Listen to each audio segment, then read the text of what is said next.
So, ngayon lang papasok si Biol after namin mag-vacation.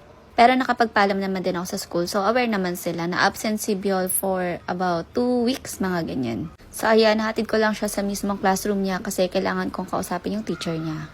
And ay nakakatawa kasi pagpasok namin sa classroom, niyakap siya ng mga classmates niya, ng mga friends niya. Siguro kasi na-miss nila si Biol. And then ito, itong Yon Kitchen, nadadaanan ko kasi to malapit sa papunta sa bahay namin. So, sabi ko, try ko nga kung ano yung menu na meron sila.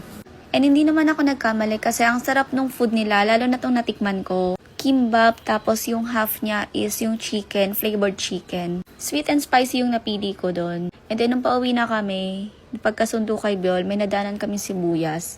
Ang mura lang kasi ng sibuyas ngayon. So bumili na ako ng isang sack, parang nasa 300 pesos yun. And then after niyan, dumiretso kami sa lilipatan na school niya kasi may appointment siya for assessment and interview.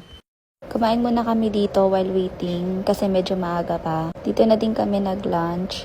Then, tinry namin yung ibang drinks nila.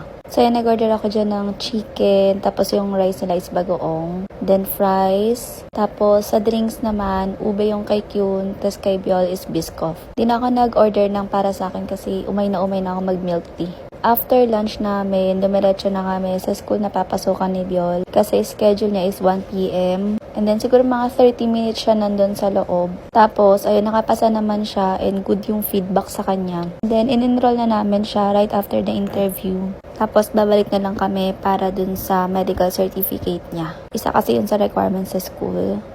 And then, after noon, umuwi na din kami. Yun lang. Thank you for watching.